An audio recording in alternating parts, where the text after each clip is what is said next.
All right, as promised, I have scoured the Channel 3 archives. I don't like you anymore. Oh, this is big. This is great stuff. This is big. You have to leave. By the way, no, because we're gonna replay this on Morning Joe tomorrow. No. Yes, we are. Absolutely, no, absolutely. I found video of your daughter. I found your very first report ever, and I even found some video that the National Enquirer will pay big bucks for their Beach Bodies edition. What? Oh my Take a look. What?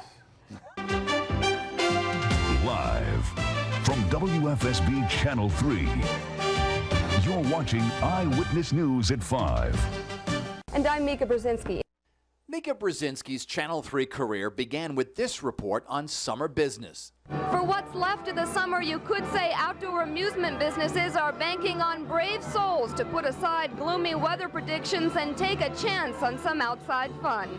As a newbie, she got the short straw on election night, jettisoned to cover the sacrificial Republican picked to face Senator Chris Dodd. The momentum appears not to be with him, but Johnson says his political career is far from over. He'll be watching Senator Dodd, and he'll be back. In 1994, she moved on to hard-hitting journalism like this expose on which breed of dog is the smartest. I'd probably tell you that the German Shepherd-like Scooter here is the most intelligent and noble of all dogs, but experts will tell you that intelligence has nothing to do with having the perfect pet. But seriously, Mika showed us all she was a great journalist, particularly when she went to Haiti. When you talk to the people here, they'll tell you the presence of the American troops have given them a sense of freedom, security, but their sentiments are lined with one perpetual anxiety.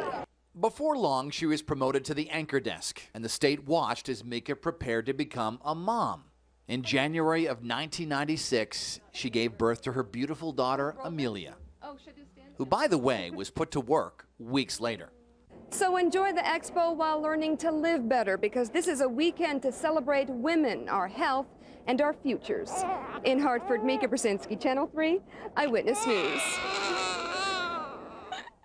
And charity events became family events. Even husband Jim Hoffer, who worked for our competitor, somehow made it onto Eyewitness News one night.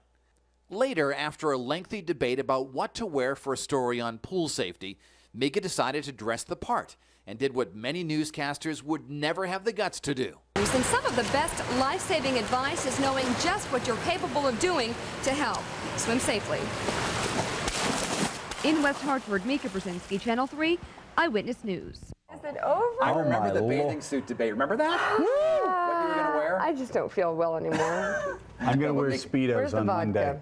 You were great here. You really were. You did some great stuff. Some amazing stuff. It's nice to see your baby. I mean, the viewers were really, I like that. you know, I mean, Yeah. she's She was 15, so 15 little. now? She's 15. She's a national champion track star now. That's amazing. Can you That is believe it? So amazing. Has she changed a lot, Joe? Mika? I think, I well, just looks I mean, better. listen, she's better with age. There is, I mean, we've got video evidence need of some that. vodka, Louis. That Mika Make she gets better with something age. about this. But you know what? It's the same Mika though. I mean, one of her friends said that when she was 17 years old, Mika sat her down in the backyard, and they were 17, and instead of talking about dances or dating or anything like that, she said, "Listen, you've got to focus on your life. Now, this is what you're going to do over the next decade."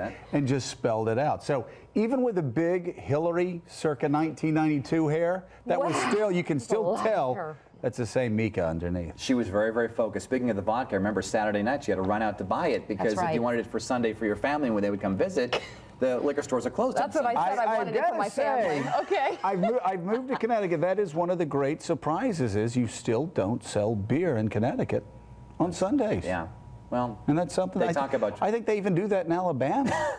Yeah, only a few states don't do it. So, yeah. Mika, you drove a red pickup truck when you worked here. Do you still drive a truck? I sure do. I actually have a 1982 Toyota Land Cruiser now. All right. Stick shift. Okay. But the big old red pickup was... big old red pickup's gone. So what have you told Joe about Connecticut in terms of, you know, I mean, you've already raised your family, so what's next? Well, what have I told him about Connecticut? Yeah. I mean, you love it. I mean, you got him to buy a house here. This is home. I mean, I just talk about it and I melt because this is sort of where, as you see, some of the most important things in my life happened here. I also feel like when I come back to visit in Brantford or to visit my friends here, you feel like this state, and I feel like maybe it's the last state in the country where it is still the local news family is still very much a community with its audience. Like, you walk down the street and you can really recognize the same people and they'll recognize you. And it's small enough, but still big enough to be kind of like the perfect balance of work and family. I always wanted to stay here forever.